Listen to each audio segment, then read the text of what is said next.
to the site and have more products to offer. And we also work in collaboration with St. Peter's Episcopal Church, which is in Lebanon, Indiana, and we farm an eighth of an acre out there in partnership with them and Cherie, Taisha, and Selena. So that's who we are. That's essentially what we do. We grow mainly vegetables and herbs. Pretty much during the growing season. We don't have a hoop house or anything like that yet. So we do a lot of starter plants. So if anybody needs organic starter plants, we're taking orders now. Thank you. Yeah. Yeah. All right. Cherie? Hey, this is Cherie Hood. I'm with Three Sisters Gardens. As Vivian said, we both farm up at St. Peter's Episcopal Church in Lebanon on an eighth of an acre. I converted my backyard, so a homestead garden now, and that's where I'll be growing at and hopefully serving this community over here. Yeah. Did you mention him by her? Oh, Right. Starting up new project, him by her. The new Forest Manor School, the old Forest Manor School has been bought, and the name of it's him by her, and they're going to start a community garden there. Yeah. This summer. Okay. iPhone, aka Pastor Lisa. Well, how are you? I'm doing good. How about yourself? I'm doing well. I am Overseer Lisa. I am the director and assistant to Bishop Jerome Taylor at the New Destiny Christian Church, where we run Destiny, and we have Destiny Garden. We started bucket method in the introduce the children to being self-sufficient, learning the nutritional value of garden. Partnered with Mr. Jameson, and really we're looking to keeping that going to make sure that we do help out desert on the side of Indianapolis, Indiana. So that is who we are and what we do. All right. I have to go back to my regular view so I can see who else is on here. We'll go with Green Thumb. Ms. Portia. Hi, my name is Portia Jackson, also known as Mama Portia, and I am one of the educator, gardener, storytellers for the Green Thumb Garden Patrol, which is a inner city, intergenerational gardening program. Currently, we have 3 lots. They are all, one is in the heart of the Martindale Brightwood community in which I grew up. And then we have a collaboration with with the Felege Highlight Center, and we are cultivating 2 plots at Caroline and Roosevelt. We have 33 young people on our roster, which sums up to about 12 families that we are teaching the elements of gardening, self-sufficiency, as well as creative and cultural arts as well within the garden. And I participated years ago in a program with the Neighborhood Youth Brigade when Lyle's Station was introduced, and the importance of us knowing how to feed ourselves. And we're just playing it forward with the information and the experiences that we gained through the Jawanzas. All right. Speaking of the Jawanzas, coming down here to Lyle's Station, Baba Kamal. Greetings. Can you hear me? We can hear you.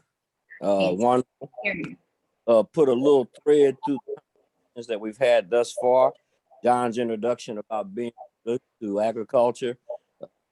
So Mama Portia bringing up Neighborhood Youth Brigade. The reason I asked Denise's father about the watermelons was because we convened Neighborhood Youth Brigade. We had discussion circles. Our first effective question that we asked the young people was, where does food come from? And their respective answer was the store. And we realized there was no information, knowledge, or education process going on around where we get the major need and substance for our bodies and our life from. And so as a result, we asked for the watermelons. We actually took the youth to Lyle stations at the different stages of the growth. They could see the growth process happening. We took them back to help weed. We took them back to harvest and brought that truckload that John talked about up here for them to be the salespersons in the community, in the neighborhoods with the senior citizens for those delicious 40-pound sweet watermelons that come from Lyle Station and truckload of sweet white corn that comes from Lyle Station. We actually set up a stand to show economics to the young people, and they were able to, at the outdoor concert at Indiana Black Expo, sell watermelon slices and sweet corn on the grill. And you can imagine their excitement. And that's been my continuing push since those decades ago, and still on it. I thought I was going to retire, but that's not the case. I don't grow that much.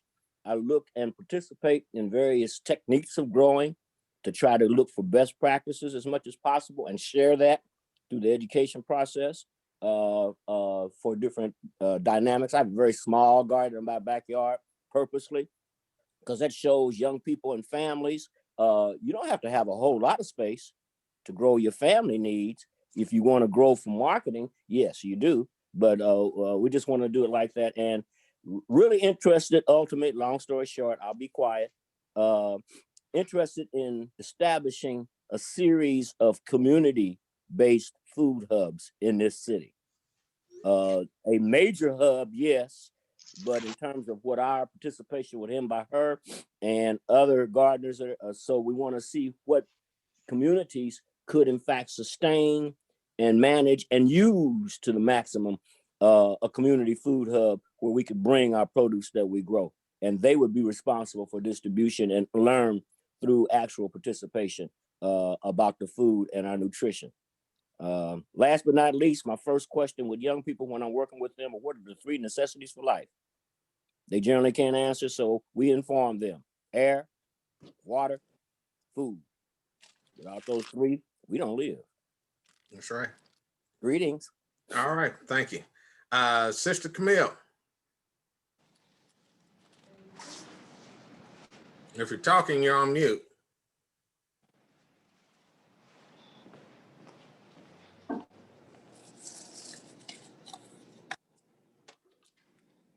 Sister Camille? Okay, can you hear me now? Yes, we can. Okay.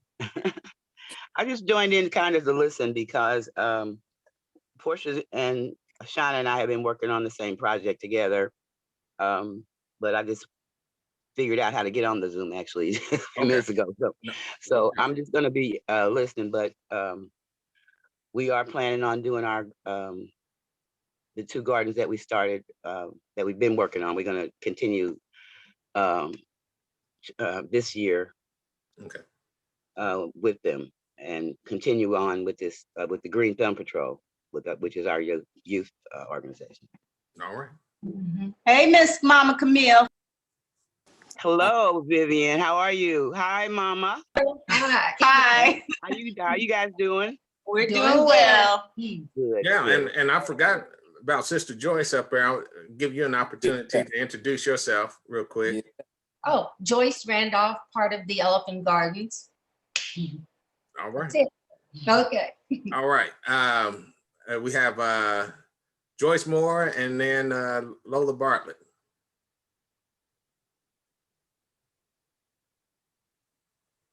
We're just introducing ourselves. Yeah, just a quick introduction. Yeah. Joyce Moore, and we have a social enterprise called Urban Patch, whose goal is to make the inner city better through self-sustainability, teaching people to grow gardens and how to eat in their gardens all year long by doing cooking and canning classes. We do community art and community leadership programs. All right. Reverend Lola. Hello, I am Reverend Bartlett from Mount Carmel Church, And so I'm over the father's farm.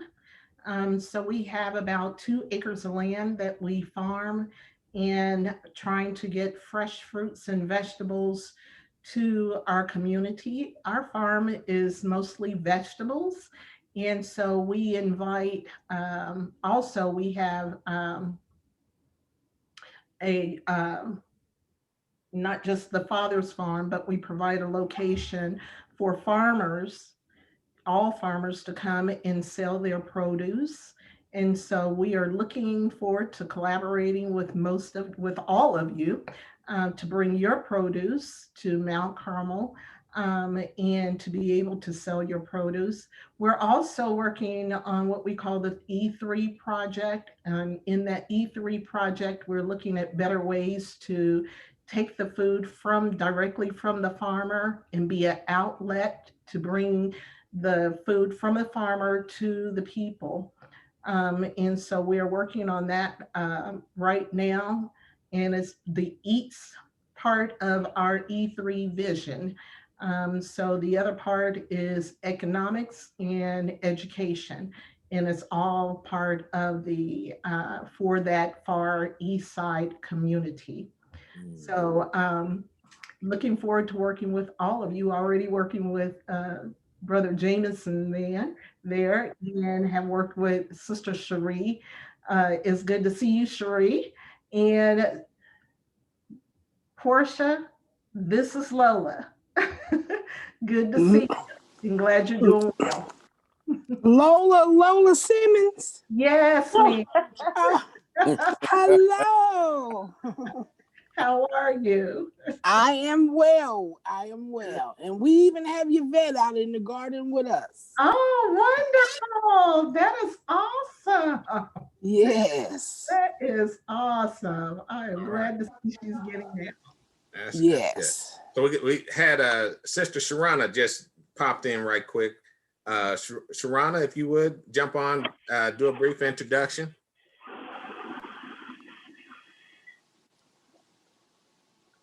Hey everybody, I'm Sharana Moore. I am over at the Lawrence Community Gardens, the east side of Indianapolis. Yeah, so thank you for having me. All right, glad that you're here. Part of the reason why I brought everybody here together, one is, as I said before, this is a group of individuals that we've worked with through Legacy throughout the years, and really wanted to reach back out to everybody, see how we can come together and partner together. I know that each one of us is trying our best in our own way to bring food to our communities. And so we're trying to work smarter and not harder. So I wanted to let you guys know that there are a couple grants out there. The new Farmer and Ranchers Grant, as well as the Value Added Grant that are out there. So I'm not sure if you guys are aware of that, but I wanted to make sure that you guys were. And I wanted to talk about some of the things that we're doing also. We're working with Cherie, with Brother Kamal and a few others with the Him by Her project over there at the school, helping them out. So, you know, we'll be contacting you guys also. I was hoping that John Bartlett, Reverend Bartlett, are you related to John Bartlett? Yes, sir. That is my husband's first cousin. Okay. I thought he was going to be on today. What's that? He's going to join us? I thought he was. I'd sent him a message. He was part of the email and everything that I sent out earlier in the week. And he was on last night, but he had to leave early before we ended, and I wasn't able to confirm if he was going to be on today. Okay. But what has happened, he had submitted or told me that there was a bill that had been submitted by the House of the state of Indiana, to where schools were able to buy up to $7,500 from gardens that supported youth. And so I was wanting him to be able to come on and to share that information with us, see how that, if it passed. He told me that he was very confident that it would pass. I don't know if there was any amendments or anything that may have been done to it or anything, but we'll try to get him in our next meeting and be able to share that. I do have a Brother Kamal want to share also with one of the things that we're doing over there at the at Him by Her school. Brother Kamal? Yes, sir. Go ahead. The effort at Him by Her, this is very brief and just skeletal because we're working details, but the effort there is to have and work, one, be a partner with the school that's being developed in that community. In that light, utilizing the new initiative for education, and Sister Sherry, is it, what would be the correct pronunciation for anyway, she's working with the education aspect of the garden attached to Him by Her, where the concept probably most would be familiar with is a classroom without walls. And so as a result, through gardening, interdisciplinary combinations of what the lesson plans might look like, providing the STEM and other kinds of academic infusions into the process of gardening, but also a little further on the property, looking at a community garden for the Forest Manor Community Center of Community Association, and engaging the families in that community through some of the people that are right here on the call who are leading officials of that association, to get not only families interested in fresh produce as a part of their diet, but also the young people introduced to the values economically as well as nutritionally about gardening, and utilizing that community garden also as a broader teaching element. And then last but not least, trying to produce, as I said earlier, the aspect of a community food hub where the broader community understands that they can come to a spot and or our appendages with all the gardeners that are around us here, be able to access good produce for their families and communities. All right. And so that's part of some of the things that we're working on. We're also wanting to get everyone together because I know that we have some on the Far East side with New Destiny, with Mount Carmel, with Lawrence Community Gardens, and we want to be able to consider doing similar things in that area also. And so just want to, like I said, we're not in competition with each other. We're in support of each other. And so we're trying to work together on these programs and projects to make these things happen. So that as part of what we wanted to bring to you guys today.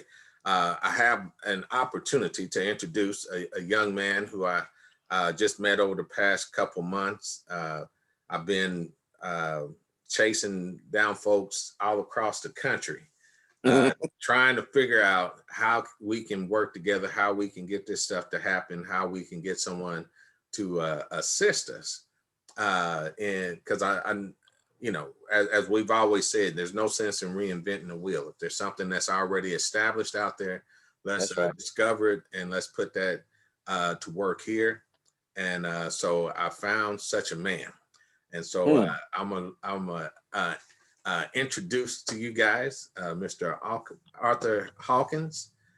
He's with the USDA, NRCS, in the area of urban agriculture. And I believe that's a new area that was developed in 2018 Farm Bill. And so introduce to you guys, Arthur. He is from he's stationed in Ohio, but he's been brought over to Indiana to work with us.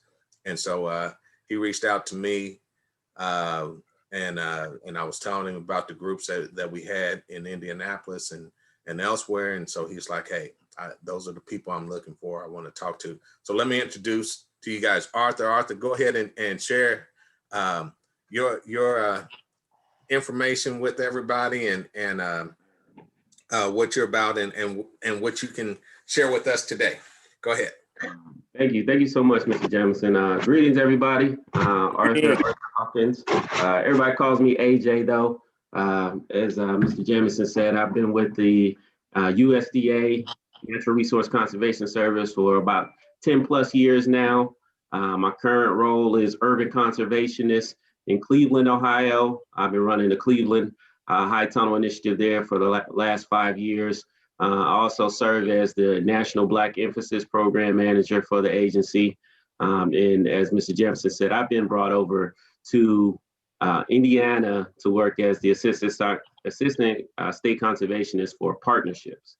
So we have a leadership team here, and one of the emphasis is partnerships, and underneath that portfolio is urban conservation. And when my state supervisor brought me over here, he said, your focus is going to be urban conservation.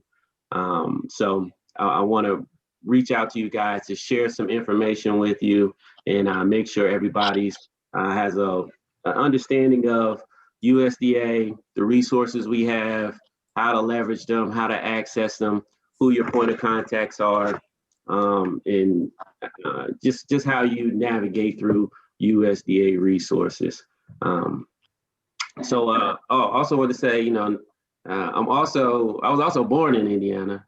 All my family's from Gary, Indiana. I was born in Terre Haute. My dad, he graduated from Indiana State, and my mom from Indiana. And my sister and I were born in Terre Haute, but I grew up in Pittsburgh, and then I moved over here to Cleveland. So in Cleveland, we also used to go to the Circle City Classic every year. So I'm a little bit familiar with Indianapolis as well. So in Cleveland, my day-to-day role is urban conservationist. And let me share a little presentation with you all here. This is kind of what I share with everybody of how we were able to get things up and running.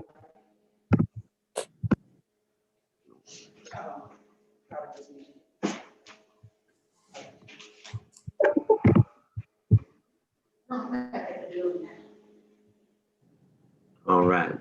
So, my focus in Cleveland is urban conservationist, and we were tasked to take NRCS services, mostly conventional farmers, and build a program that could service urban farmers. So, my office partnered with Congresswoman Fudge. She's our congressional rep in Cleveland.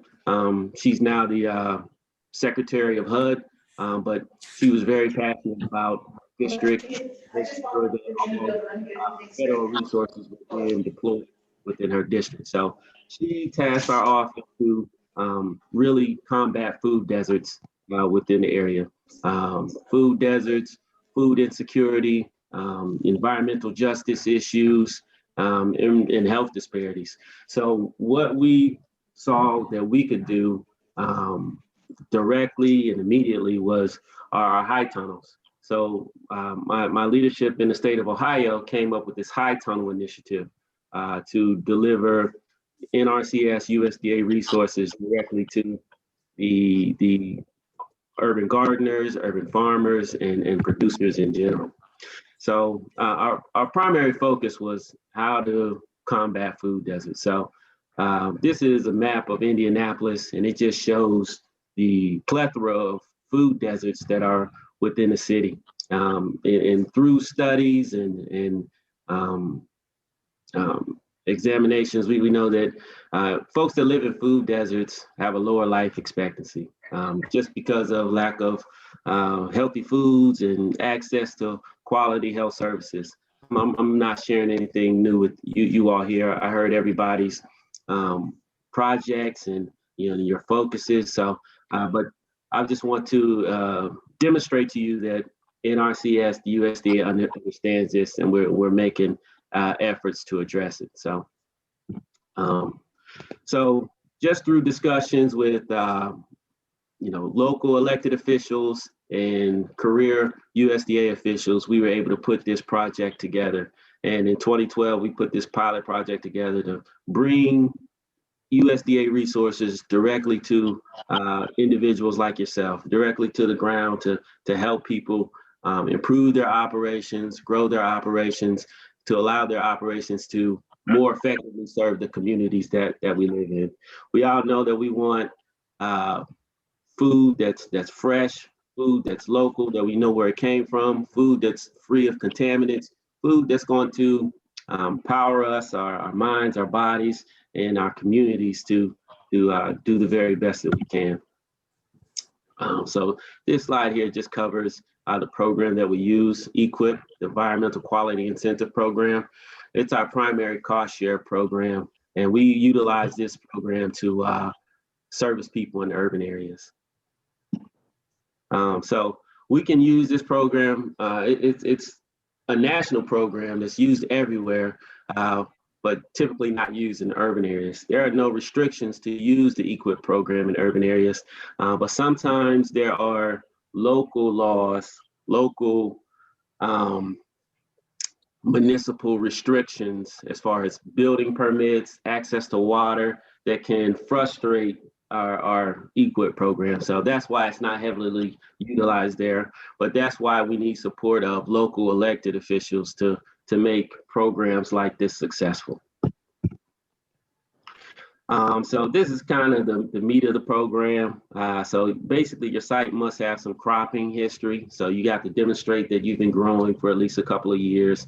And then within Cleveland, the largest size structure we're able to do is a 2,160 feet square foot. That's a 30 by 72.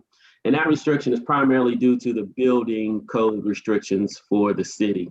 So we know in the city, we can only get a building permit for a structure that size. So it'll vary depending on where you are, state to state, location to location, municipality to municipality. Being in Cleveland, like right in the heart of the snow zone, snow belt, we recommend a Gothic style high tunnel, something that comes to a point, probably something you'll need similar in Indianapolis.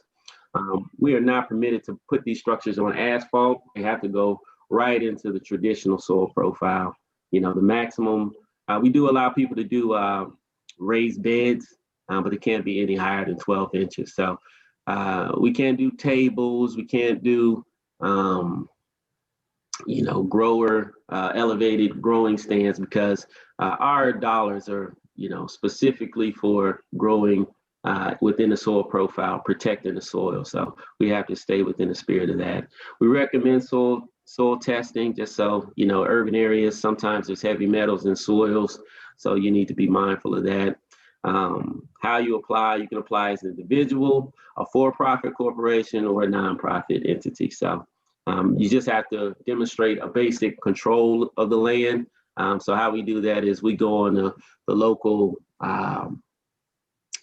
county auditor site and look up the parcel layers, and whoever owns it, according to the county, that's who has to show that you have permission to build a high tunnel on that property.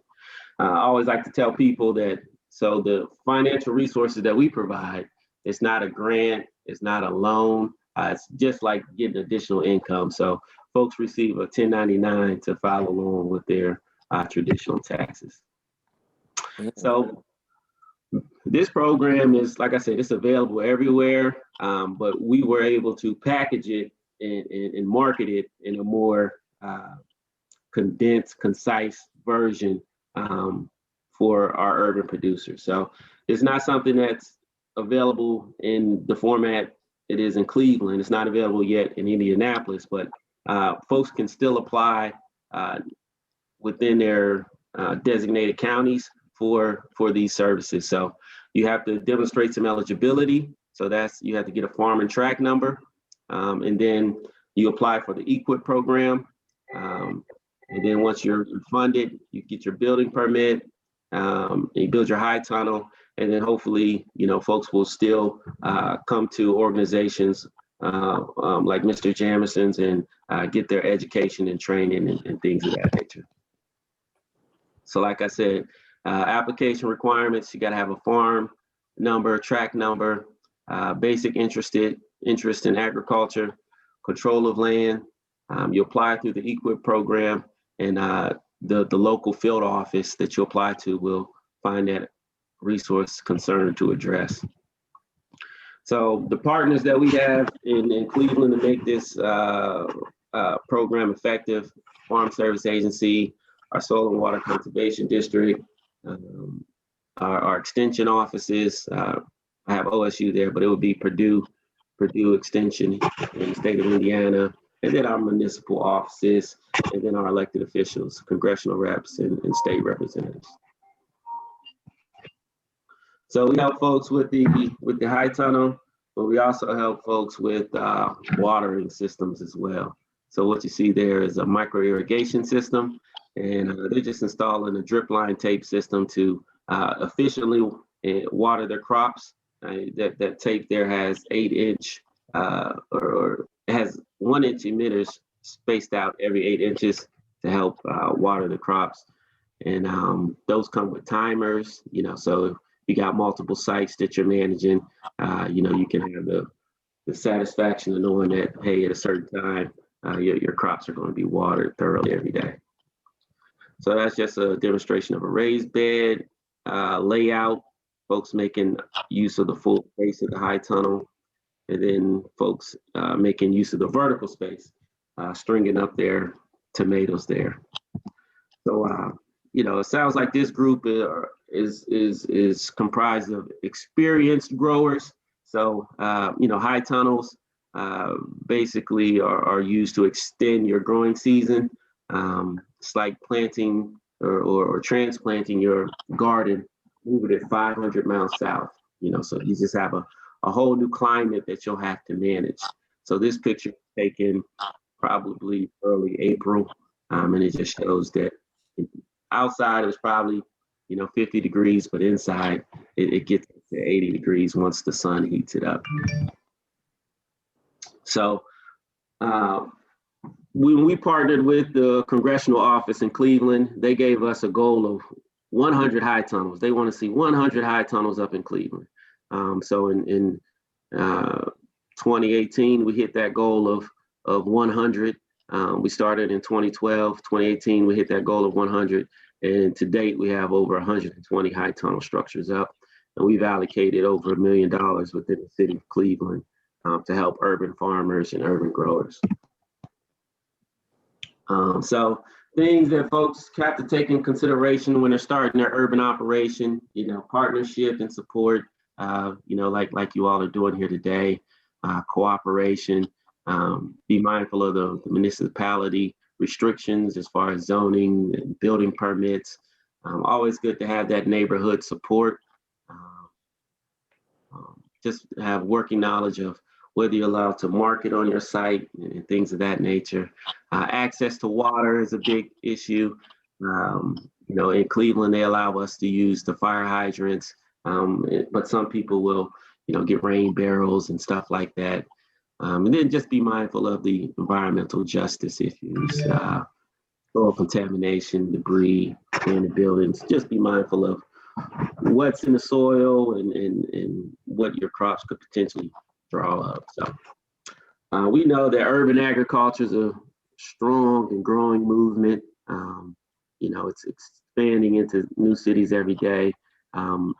We're in NRCS on the national level is still standing up the Office of Urban Agriculture and Innovation. Early 2020, they announced, the opening of 5 offices: Cleveland, Philadelphia, Albuquerque, New Mexico. There's a site in Virginia.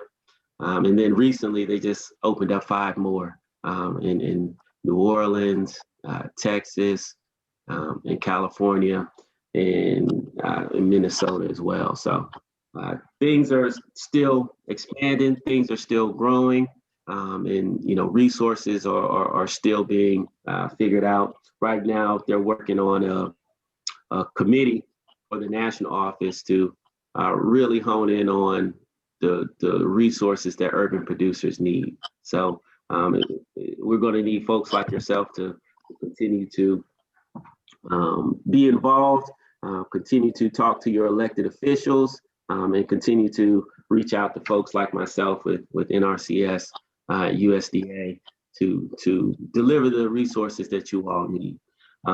So another thing I wanted to touch on, and it affects you all today, right now, is I'll go ahead and close this out.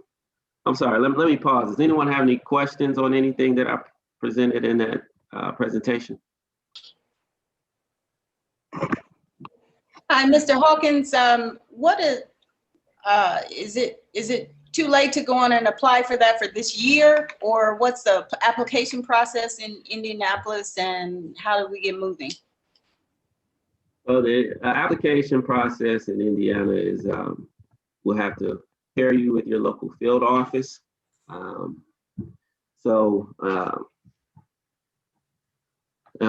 Every county has a field office that services it. And the field office has what they call a district conservationist. So you'll need to contact that district conservationist and inquire specifically about the EQIP program. And what he'll tell you is, you'll need to become eligible. And how you get eligible is you come into the Farm Service Agency and have your land designated for USDA services, and they will issue you a farm and tract number. So once you get that farm and tract number, we take applications on a yearly rolling basis for this EQIP program, Environmental Quality Incentive Program. Once a year, sometimes twice a year, there's a deadline for funding. I'm new to Ohio, so I'm not sure what the deadline is for Ohio, but I do know that, like I said, we take applications all year. But I can get that information for you as far as when the deadline is. But what will happen is the district conservationist will schedule an appointment with you to come out and look at your site and determine, whether it's a good site for a high tunnel, and they'll do a conservation plan and figure out what other resource concerns do you need. You're growing, you want to extend your season, you need a high tunnel. Maybe, because you're going to grow in a high tunnel, you also need micro irrigation. We see that, your site is pretty big. Maybe we want to put some pollinator habitat in there as well. So these are the kind of things that they will discuss with you. And then, once that funding deadline comes, they rank all of the high tunnel applications. So it's not guaranteed that you would get funding. It's a ranking process that you have to go through. And through the ranking process, the more resource concerns that you can address, the higher your ranking goes, and the broader, the larger, the greater your chance of getting funded. The funding, so every year, the state conservation allocates a specific amount of dollars towards high tunnels or towards small farmers, things of that nature. So they fund all the applications until those funds are exhausted. So what we would like to ultimately do, and we're working on, and what I'm lobbying for, is that we can set up a process like we have in Cleveland, to where, urban producers only compete with urban producers. Because as it stands now, when you submit your application, you'll be competing with all of the small farmers across the state, right? And the larger the farm, probably the more resource concerns that they'll be able to address, and the higher their chance of funding is. So we want to try to make things as level and equitable as possible to make sure that producers like yourselves are able to access these resources. So that's the process as it stands. Hopefully I answered. Is there a ceiling on funding, or do they come out and help set the high tunnel up, or do you need your own manpower? How is that all handled? And in regards to what you just said about having to compete with everyone in the state, yeah, they may have more resources or in size in the rural areas, but the need in the cities is pretty significant. So they definitely need to readjust that. So as far as the ceiling, when you are working in a conventional farm, so the program rules as they stand, there's no ceiling. You can build as large a structure as you need, as many structures as you need, right? But in urban areas and in more densely populated areas, we know that we have more oversight, we have more zoning laws and municipality restrictions that we need to worry about. So what you need to do is work with your local municipality office and see how they zone high tunnel structures. So in Cleveland, they're zoned similar to like sheds as a non-permanent structure. And that non-permanent structure, they'll let you know, hey, your lot's 1/10 of an acre. You can build a structure that's 30 by 72 with no issue. Or, you got a building that's really close to your lot. We need to make sure if there's a fire or medical emergency that those professionals can get in and access that site. So your structure can only be, a 20 by 40. So that's up to the municipality. So when I talked about the program EQIP being applicable in urban areas, it's applicable, but there's always local restrictions that sometimes frustrate it. As far as building the high tunnel, so let's say, for example, you are awarded an EQIP contract to build a high tunnel. The relationship with the USDA is between USDA and the producer, you two, right? So you are responsible for sourcing the materials to build the high tunnel and finding a reputable contractor to build the high tunnel.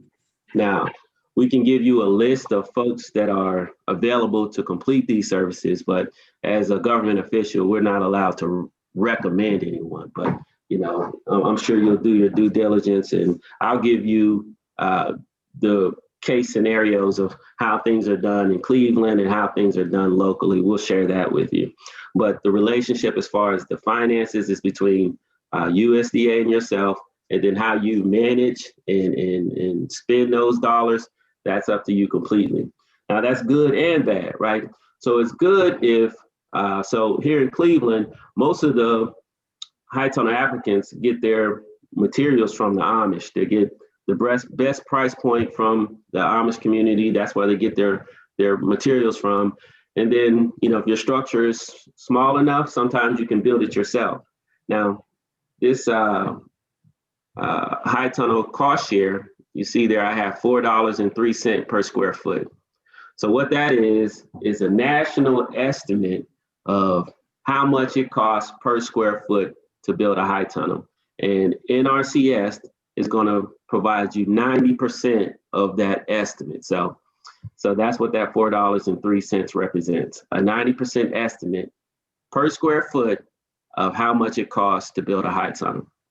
So what that means is we're giving you $4.03 per square foot, period. We're not going to give you more, we're not going to give you less. So if you're able to bring that budget down below $4.03 per square foot, now you have extra money to use on other, farm needs. But if you go over that $4.03, that's coming out of your pocket, right? So it's all in kind of how you manage it. As far as competition, nobody's more cognizant and aware of that than I am, So in Cleveland, our target is food deserts. But here in Indiana, they have this soil health initiative that they're pushing, right? So soil health is supposed to address all of the needs that stem from food. And we know that, that's not necessarily the case. That might be great for a large farming operation when, we have all of these pollution issues that are affecting our bodies of waters, our lakes, our streams, our rivers. You're putting all these chemicals in the ground and it's getting to the streams and tributaries and then the larger bodies and causing these algae blooms and things of that nature. So soil health is a great solution for these larger operations. But when we're talking about making things equitable and addressing needs in urban communities where we don't have access to the fresh produce. You know, we have these food insecurity issues. We have these environmental justice issues. We need to look at other ways to allocate these resources, definitely. So, but that's a conversation that as a career employee, I can't lobby for and I can't set. That needs to come from the people. That needs to come from the producers. And those messages need to be lifted up to your elected officials, which can change policy, change legislation to allow us to service you in that way. So hopefully I answered those questions. Yes, thank you. I'd like to say something, AJ, just for a little confirmation. As a socially disadvantaged farmer, which we would be considered, isn't there a certain amount of monies that they've allowed the socially disadvantaged farmers to be able to have, whereas before they you had to get the hoop house, get it set up, and then they would come in and supply that. I think they give like 50% or something like that upfront costs. Yes, so as a socially disadvantaged producer, so, you know, I talked about these rankings and these pools of money. So, you know, sometimes there's a high tunnel pool, and there's a socially disadvantaged pool, there's a beginning farmer pool. So to decrease the competition, you know, they'll set these different pools. So as a minority producer, you know, you fall into the socially disadvantaged pool. So all of these minority producers can compete together, right? As a beginning farmer, which is primarily what we use in Cleveland, all of the beginning farmers can compete together. So beginning is anyone with less than 10 years of experience owning and managing a farming operation. And then the 50% that Mr. Jamison referred to, as a socially disadvantaged, historically underserved producer, you have access to 50% of your contract. So say, for example, you're awarded a contract for that 2,060 square feet. That's approximately $8,700. You know, we can make available to you $4,350 for you to get started. And that is a benefit of being a historically underserved producer.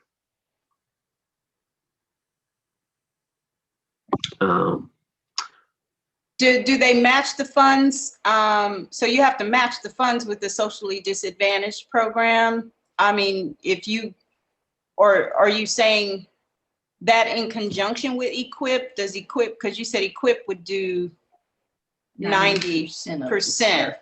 And could you, I guess I'm asking, can you combine both or grants? How does that work? Okay. Yeah, so EQIP is Environmental Quality Incentive Program. And like I said, it provides financial assistance. So it's not the grants where you got to have a match or an in-kind or anything like that.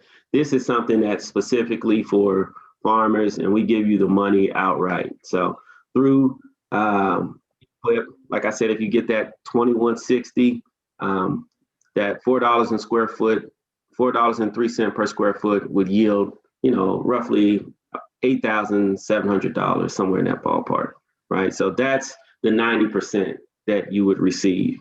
That's the 90% cost share rate.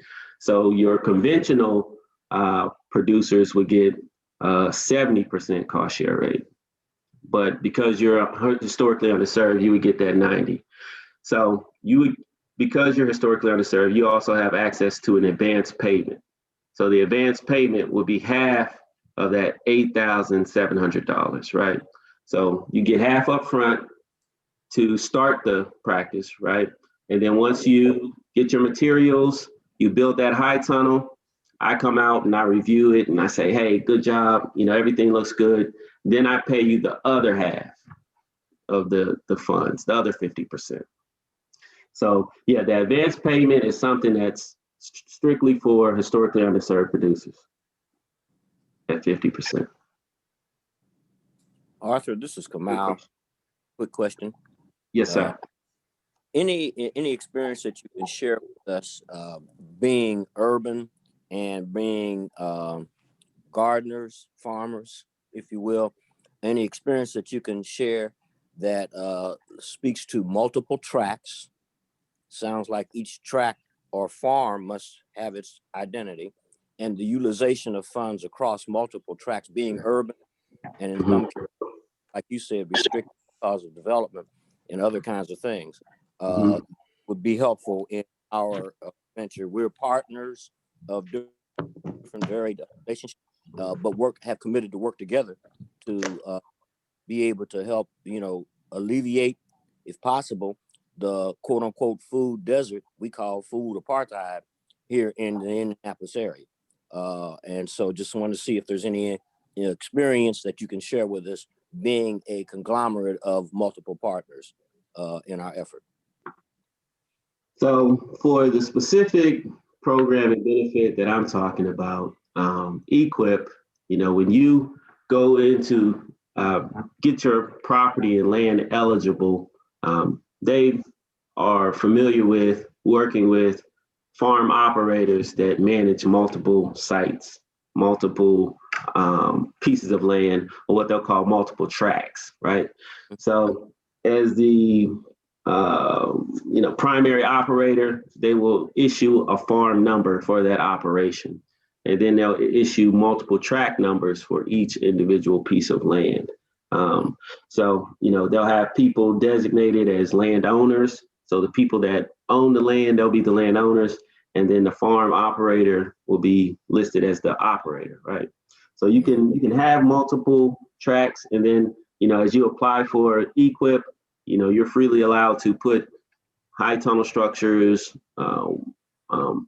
water, micro irrigation structures on all the different tracts that you manage. All of that would be aggregated, for your resource concerns and for your ranking.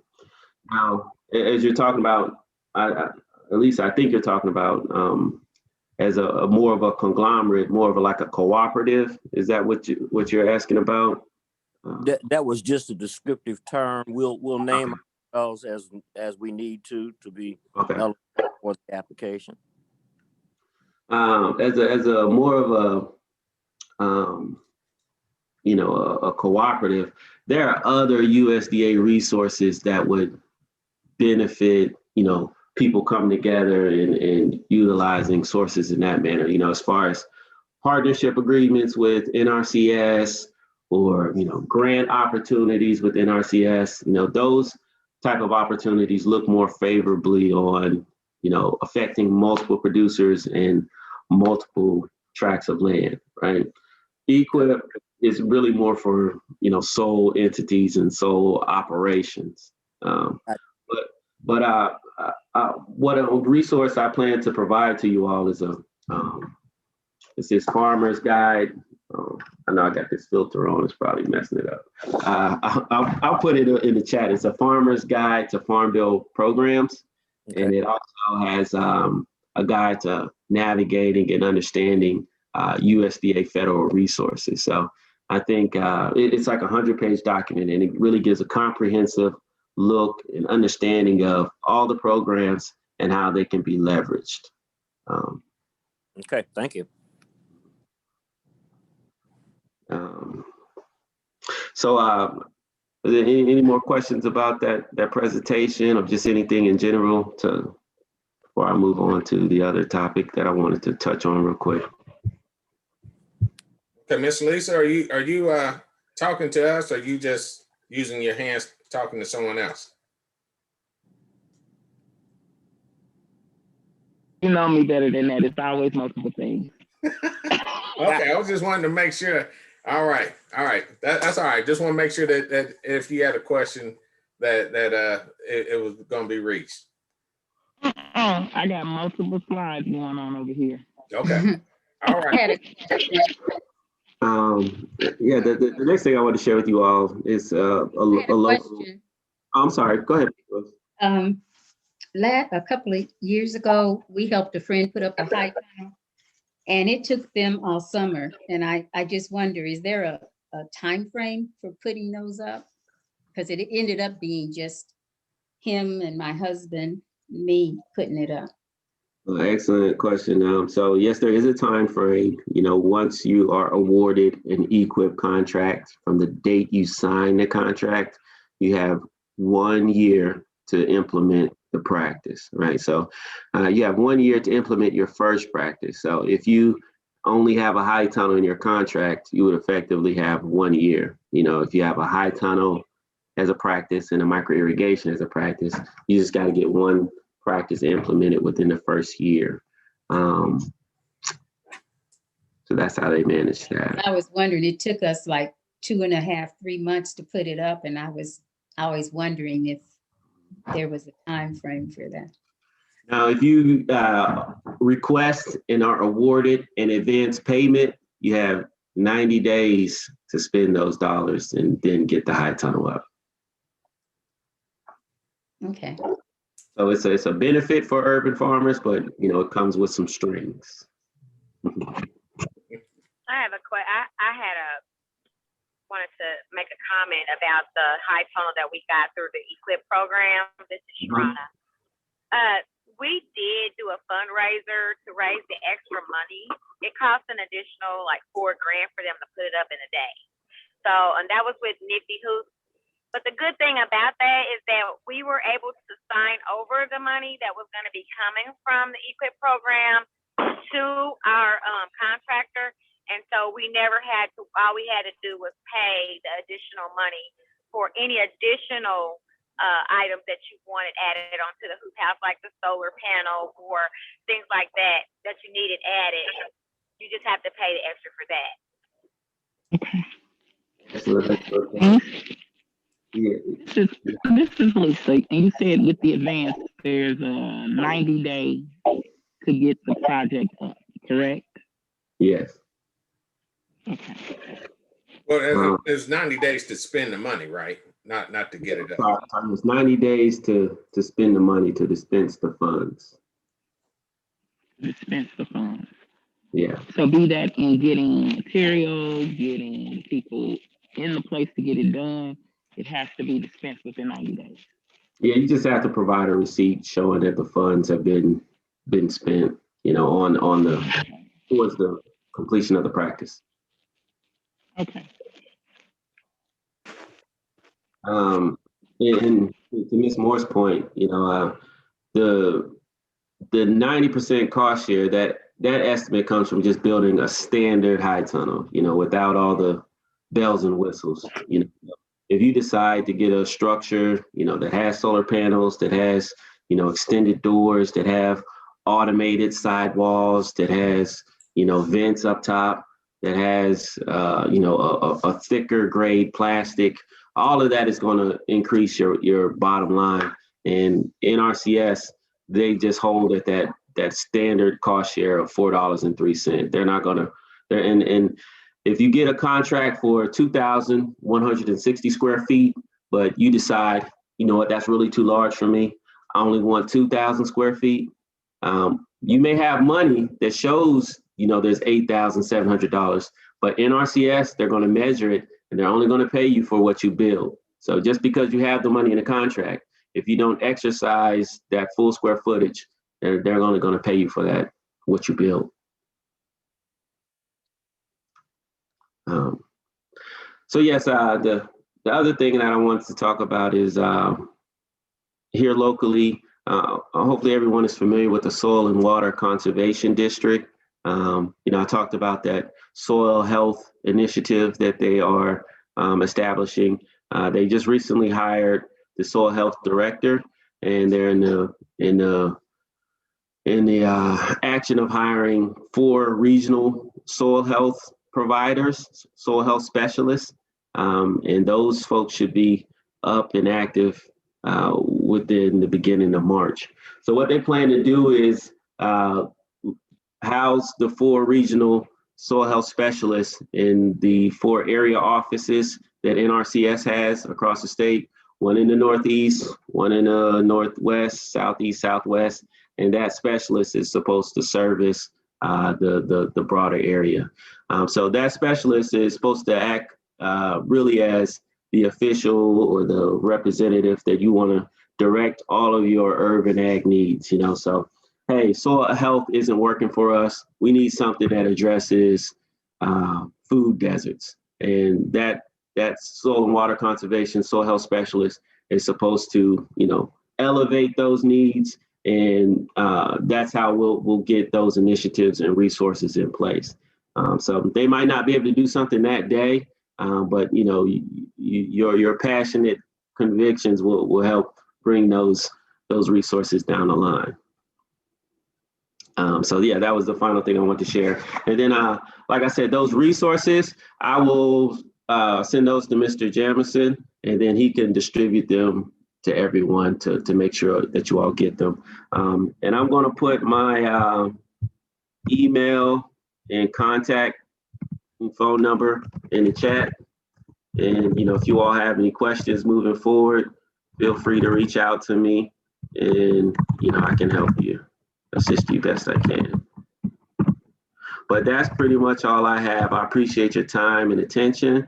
It's very nice conversing with everyone, and I look forward to hearing about everybody's success in the near future. Thank you.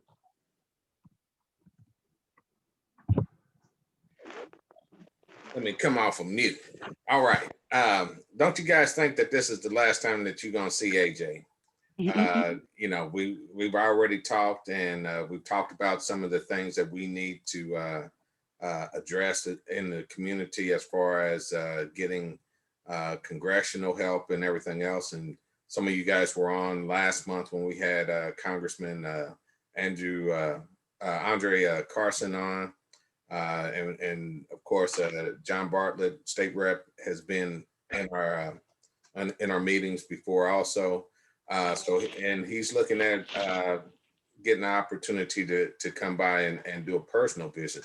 So hopefully COVID will allow that to happen sometime soon. And we'll be looking forward to reaching out to the congressman, his office, as well as the state rep. But we need all of us to show up so that we can be sure to express our concerns about the need for the urban food deserts in our community, to have that extra support, and to help address any issues that the local zoning and stuff might have against hoop houses and things of that nature. I'm not sure how they are in Indianapolis. I know a couple years ago, I had issues down here in the big city of Princeton.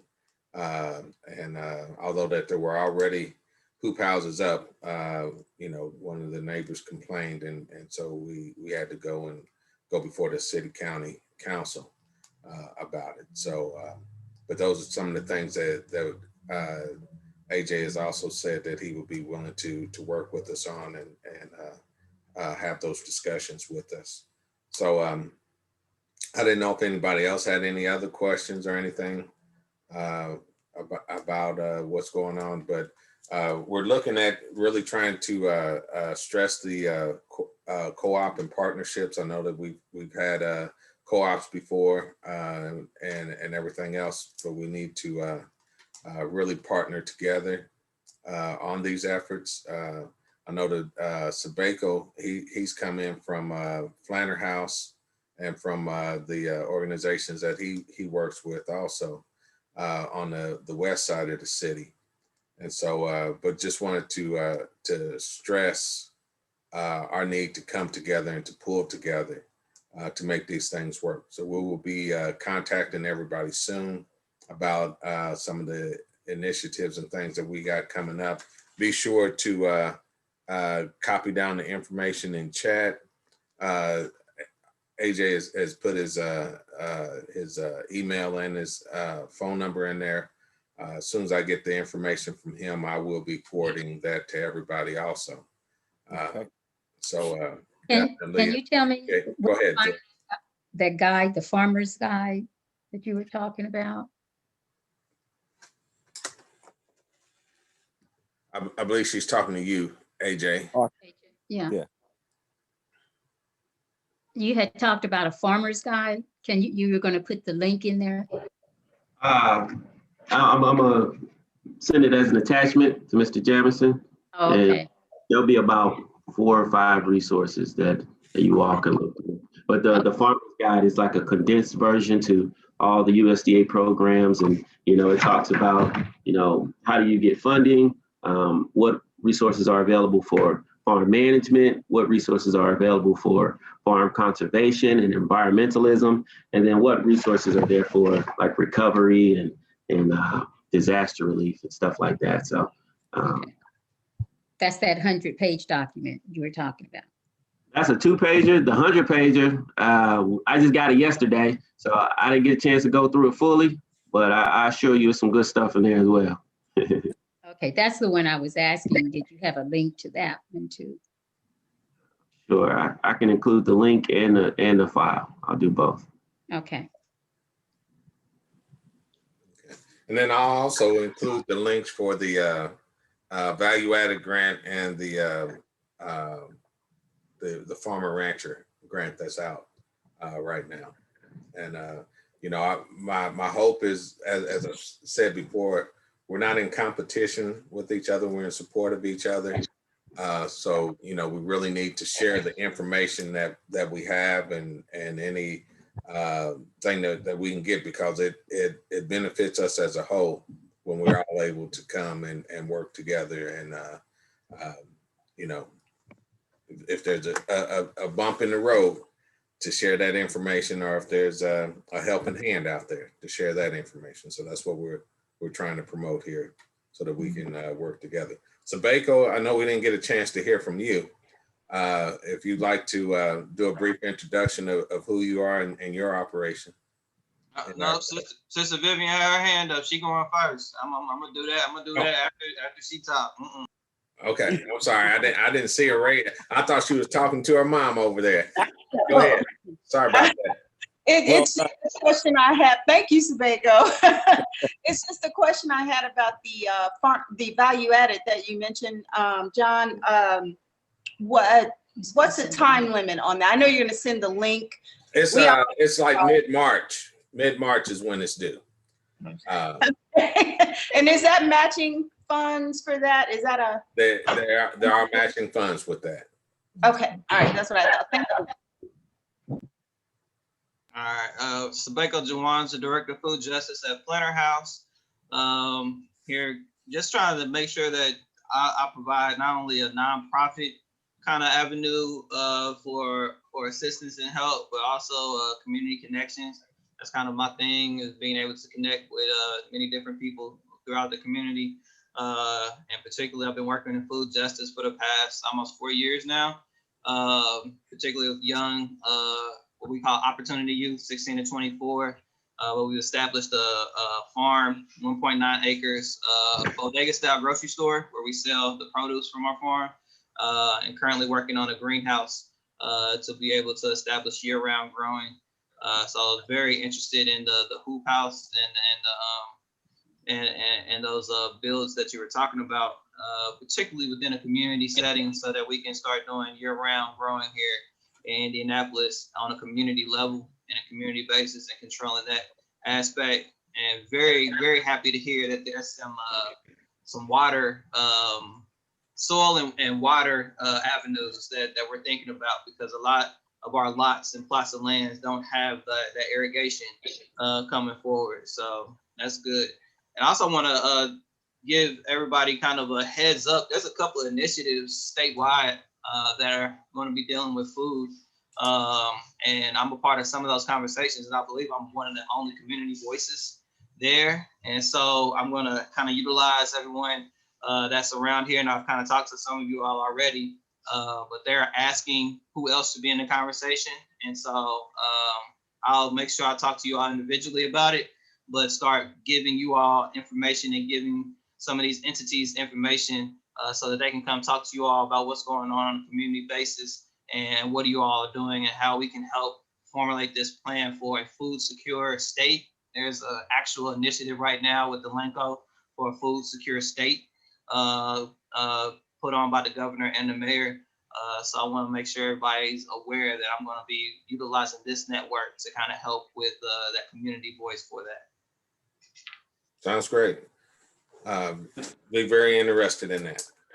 Yeah, so Sebeko, could you shoot me an email just with some general information about the organization and initiatives that you got going? You know, I'd like to connect you with some of the other folks that I've met since I've been here. And that goes for everybody. I'm very interested in learning about everybody's operation and specifically, you know, how I can be of service to you. So please use my email address to introduce yourselves and let me know what you have going on and what specific needs that you have. All right. And I will say this about AJ. He is a passionate man about this. And I say that to say that he's called me more than I've called him. So, you know, so he checks back in. If he hadn't heard from me in a couple of weeks, he does check in or refer me to someone who I can get contact with. So when he says send that information, he is serious about that. All right. So everybody else good? Anybody else have any information that or questions? We'll make sure we touch everything. All right. I have one more ask real quick, and I guess it's for the whole group. And Sister Vivian was touching a lot on the matching aspect of some of these things that go on. Right. Do you think might be beneficial? And if you have some information on this, I'm kind of really pushing this towards you, but don't feel free if you don't know. But should we connect with possibly having a relationship with the bank to access finances from a bank to help alongside some of the opportunities that are coming on a grant level as a group? And maybe that can kind of help us out a little bit in terms of us individually going out trying to get these monies to help out with the other finances that are going on. Maybe us establishing a relationship with a bank to be able to help out with that. So the successful grant applications and partnership applications that I've seen since I've been in Indiana really have a larger corporate donor contributor, you know, so those are the collectively, you know, you can show the impact that you all will have on the environment, on the food deserts, on the people, on you know, getting quality, nutritious food into the hands of those that need it. And find an organization, a for-profit or a nonprofit or a state entity that can use your services and put it in their list of deliverables, and you all have a partnership in that capacity. And then as you apply for these grants, you know, that's your in-kind, that's your matching dollars, you know, so you're leveraging both sides. And when you fill out these applications, they want to see that you have these partners, that you have a record of delivering those things that you know, your deliverables, the things that you outlined that your organization is going to complete, and that you have a record of managing federal funds. These are the things that they want to see to award a larger FDA, or a larger USDA, you know, monetary award. Do you think we could collectively go after the CDBG block grant in this initiative, Sebeko? What do you think about that? And then also, you guys, Jared Chu is our Marion County NRCS. There in Danville. Jared Chu is our rep down in Danville for the EQUIP program. I think you're totally right about the CDBG grants. Also, I'm looking to see how maybe we can leverage TIF funds within our own individual neighborhoods to be able to also help out with that. And Arthur, I agree with you completely about corporate partnerships and how those will help in using that leverage, because we'll be likely to also possibly get some bank partnerships with that. Are there examples that you might be able to send us to help us to convince some of our corporate people around here of the partnership and how well it was received in other states, and how Indiana is lacking behind if they're not connecting with us on some of this partnership? You're muted, Arthur. Thank you, thank you. So as far as urban projects, I don't have anything immediately on hand. You know, a lot of these initiatives are new, so I'm still trying to get my hands on those things. But as far as projects that have been successful, you know, I do have things that I can share with you. You know, I'll try to. I will eliminate all of the, you know, confidential, personal identifying information, but the scope of the project, the funds that were requested, the number of entities that were involved, you know, those kind of things will still be available for you to kind of filter through. If there's any way that there's an impact statement or things that show the impact of the collaboration with food, whether it's rural or urban, just understanding how that connection helps with food in particular can possibly help us to create our own narrative to when we're reaching out for partners. I look forward to seeing all that in the email you're gonna send me. I will say this also for everybody, on any grant that you apply for the USDA, you can go back and look at the ones that were awarded, and they give a lot of that information in there. So, you know, you can always, we can take that time to look at what was awarded before the information that they submitted to be received and everything else, and take some of those finer points and make sure that we emphasize on that in the areas that we're implementing them on. So, what I'm going to do, my task that I spoken with Arthur about before is to try to set up a meeting in the very near future with our congressman and our state rep, so that we can begin to address some of the stuff that's going on into the community. See also what's going on with those bills. John Bartlett is on the agricultural committee for the state. I know that Andre Carson was pushing on his in his position to have some representative on that, either statewide or on the federal level. So would like to get with them. They also, in our last meeting that we had with them last month, stated that if there was any initiatives that we were wanting to do, to be sure to contact them, and that they were ready to work with us on any of those. And so so what I'm gonna be doing is getting that together. I'm sure that Baba Kamal will be reaching out to those who are part of what we're doing over there with Him by Her, and I'll be reaching out to the others that we've been working with and sharing that information as we go about and commit those to those partnerships and collaborations. Absolutely.